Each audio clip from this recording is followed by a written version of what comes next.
नमस्कार, आप देख रहे हैं आज तक। आपके साथ मैं हूं सईद अंसारी।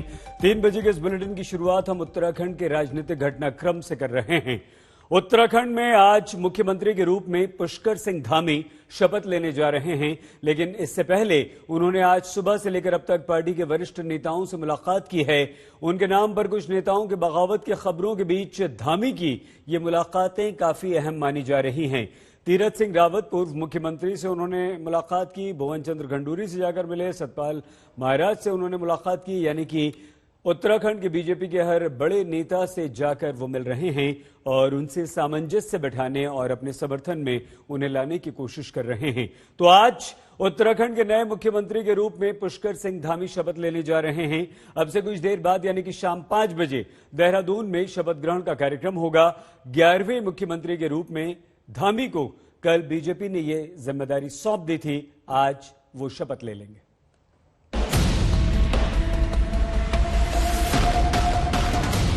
उत्तराखंड में अब पुष्कर धामी राज होगा। तैयारी पूरी है। राज्य में फिर से परिवर्तन की बयार बही है। सियासी समीकरण कुछ ऐसे बने हैं कि बीजेपी ने तीरथ सिंह रावत से कुर्सी लेकर पुष्कर धामी को मुख्यमंत्री पद सौंप दिया है।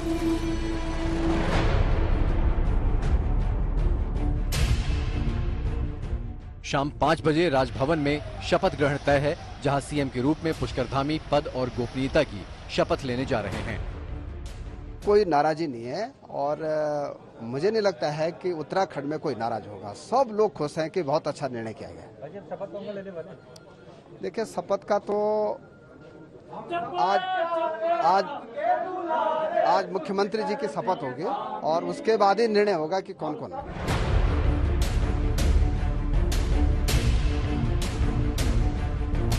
पुष्कर धामी उत्तराखंड के खटीमा से दूसरी बार चुनकर विधानसभा पहुंचे हैं, लेकिन अब तक ना तो उन्होंने कोई मंत्रालय संभाला और ना ही कोई अहम पद।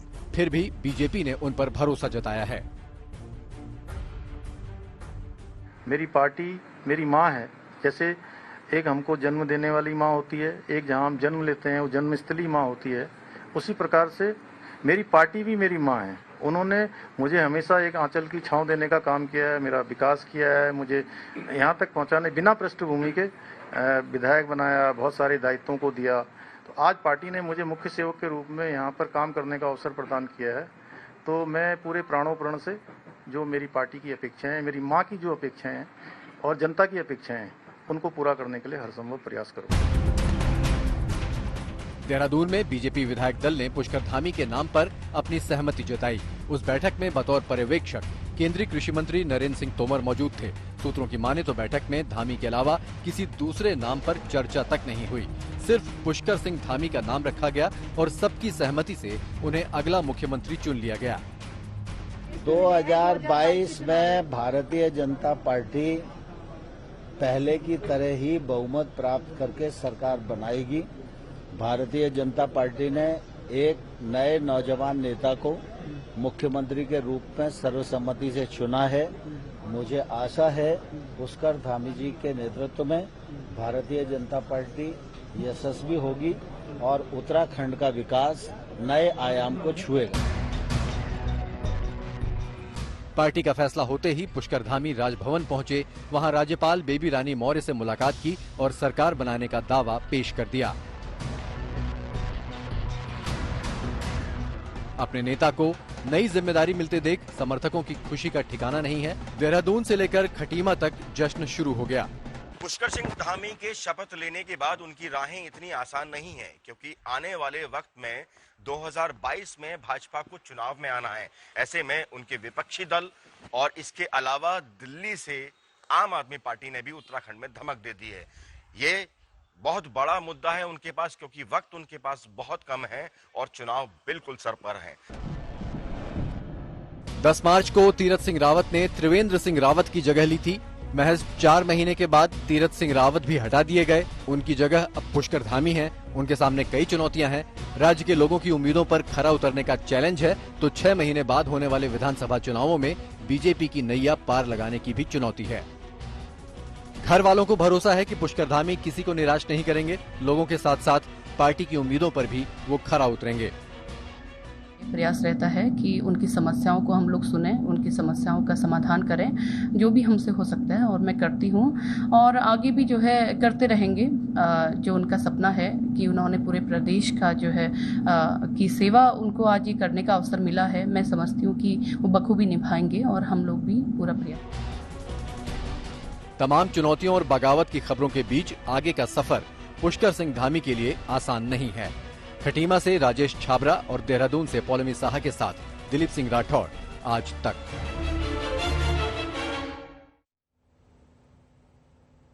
बतौर मुख्यमंत्री पुष्कर सिंह धामी का चुनाव बीजेपी के कई नेताओं की नाराजगी का कारण भी बन गया। सूत्रों के अनुसार कई दिग्गज पार्टी के इस फैसले से खुश नहीं हैं। ऐसे में पुष्कर सिंह धामी के सामने कई महत्वपूर्ण चुनौतियां भी हैं जो एक साथ अब उनके सामने खड़ी हैं।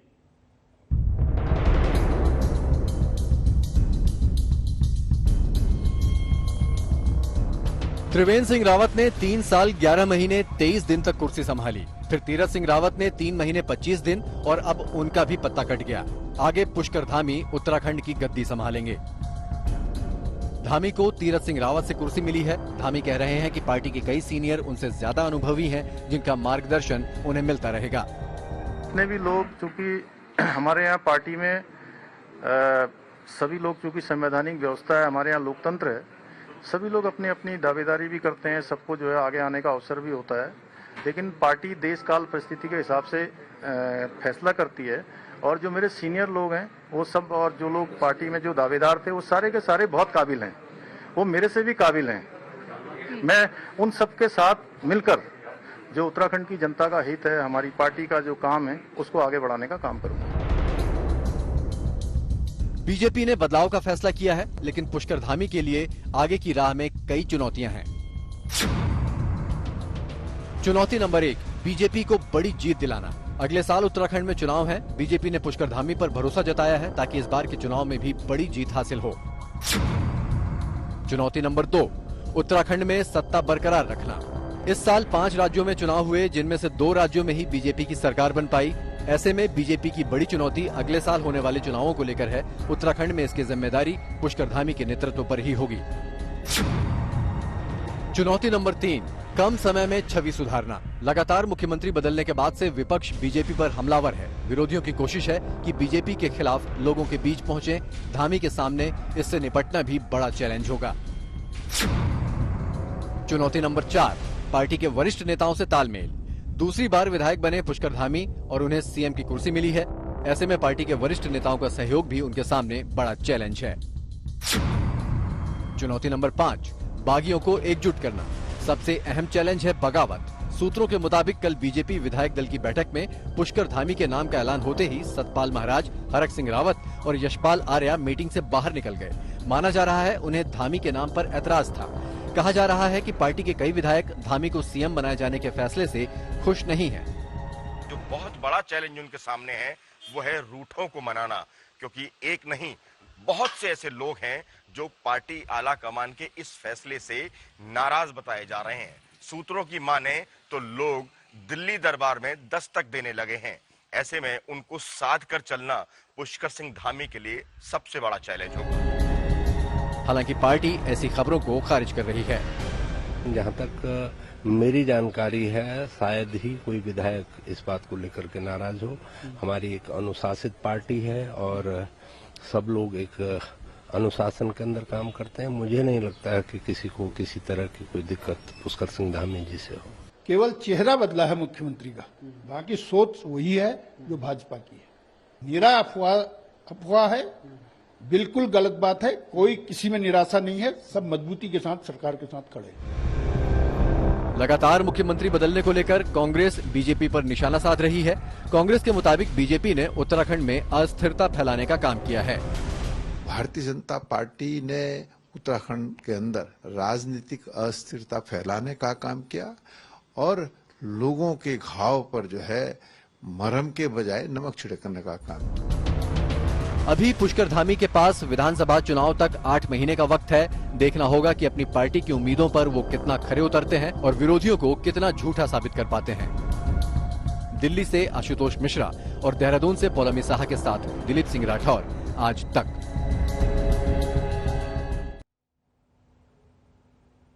मुख्यमंत्री पद के लिए नाम का ऐलान होने के बाद पुष्कर सिंह धामी ने पार्टी नेतृत्व को धन्यवाद कहा और साथ ही ये विश्वास भी जताया कि वो पार्टी यानी कि बीजेपी की उम्मीदों पर खरा उतरेंगे।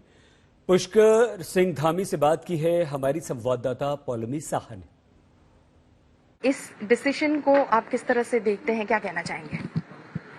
देखिए, मैं सबसे पहले माननीय प्रधानमंत्री जी का, माननीय राष्ट्रीय अध्यक्ष जी का और गृह मंत्री जी का, हमारे राष्ट्रीय नेतृत्व का और साथ में प्रदेश नेतृत्व का और सभी कार्यकर्ताओं का उत्तराखंड के मैं बहुत आभार व्यक्त करना चाहता हूं, धन्यवाद करना चाहता हूं कि मेरे जैसे सामान्य परिवार में पैदा हुए एक सिपाही के बेटे को उन्होंने मुख्य सेवक के रूप में काम करने का अवसर दिया है। मेरी पार्टी मेरी माँ है। जैसे एक हमको जन्म देने वाली माँ होती है, एक जहाँ हम जन्म लेते हैं वो जन्मस्थली माँ होती है, उसी प्रकार से मेरी पार्टी भी मेरी माँ है। उन्होंने मुझे हमेशा एक आंचल की छांव देने का काम किया है, मेरा विकास किया है, मुझे यहाँ तक पहुँचाने, बिना पृष्ठभूमि के विधायक बनाया, बहुत सारे दायित्वों को दिया। तो आज पार्टी ने मुझे मुख्य सेवक के रूप में यहाँ पर काम करने का अवसर प्रदान किया है। तो मैं पूरे प्राणों प्रण से जो मेरी पार्टी की अपेक्षाएं, मेरी माँ की जो अपेक्षाएं हैं और जनता की अपेक्षाएं हैं, उनको पूरा करने के लिए हर संभव प्रयास करूंगा। जिस रेस में आज आप आगे बढ़ गए, जो बाजी मार गई, उस रेस में काफी लोग थे, तो आपको लगता है कि वो शायद निराश हो, आप सबको साथ लेके कैसे चलेंगे? देखिए, जितने भी लोग, चूंकि हमारे यहाँ पार्टी में सभी लोग, चूंकि संवैधानिक व्यवस्था है, हमारे यहाँ लोकतंत्र है, सभी लोग अपनी अपनी दावेदारी भी करते हैं, सबको जो है आगे आने का अवसर भी होता है। लेकिन पार्टी देश काल परिस्थिति के हिसाब से फैसला करती है और जो मेरे सीनियर लोग हैं वो सब, और जो लोग पार्टी में जो दावेदार थे, वो सारे के सारे बहुत काबिल हैं, वो मेरे से भी काबिल हैं। मैं उन सब के साथ मिलकर जो उत्तराखंड की जनता का हित है, हमारी पार्टी का जो काम है, उसको आगे बढ़ाने का काम करूंगा। आप एक युवा नेता के तौर पर आगे आए हैं, उभरे हैं, किन चीजों को आप प्राथमिकता देंगे? आपका रोड मैप क्या होगा इन 6 महीनों के लिए? देखिए, पिछली जो हमारी सरकार रही है उसने बहुत सारा रोड मैप बनाया है और 4.5 साल तक सरकार जो है हमारी भारतीय जनता पार्टी की रही है। बहुत सारे काम उन्होंने किए हैं, उन कामों को ही मैं आगे बढ़ाऊंगा। जो 1 साल में 3 मुख्यमंत्री आए, आपको लगता है कि इससे भाजपा के इमेज और परसेप्शन पे एक फर्क पड़ा, जिस वजह से शायद 2022 में इलेक्शन लड़ते हुए फर्क पड़े ग्राउंड पर? नहीं, कोई फर्क नहीं पड़ेगा। हमारे देश के प्रधानमंत्री जी के नेतृत्व में पूरे देश के अंदर बहुत सारे काम हो रहे हैं और उत्तराखंड से विशेषकर उनको अत्यधिक प्रेम है। और यहाँ पर 4 धाम के जो प्रोजेक्ट चल रहे हैं, ऑल वेदर रोडें बन रही हैं, भारतमाला के प्रोजेक्ट बन रहे हैं हजारों करोड़ के। इसके साथ साथ कोरोना काल में इतना सारा काम हुआ है, रेलवे के क्षेत्र में इतना काम हो रहा है, कर्णप्रयाग रेलवे लाइन का काम हो रहा है, हमारी बागेश्वर रेल लाइन का जो है सर्वे हो रहा है। तो ये सारे काम बहुत तेजी से जो है हो रहे हैं और ये सब माननीय मोदी जी के नेतृत्व में हो रहे हैं।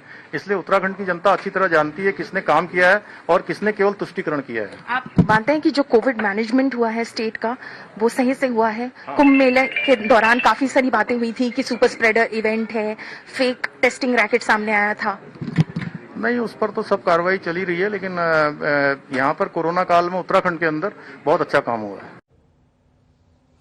आइए सीधे हम आपको देहरादून लिए चलते हैं। दिलीप सिंह राठौड़ हमारे संवाददाता इस वक्त हमारे साथ जुड़ चुके हैं।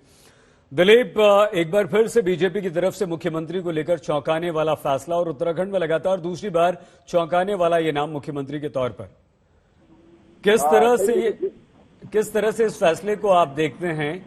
और साथ ही साथ एक सवाल और दिलीप, जो पार्टी के वरिष्ठ नेता हैं, जो ये आस लगाकर बैठे थे कि हम मुख्यमंत्री बनेंगे, क्या वो नाराज हैं या सबको साथ लेकर चला जा रहा है?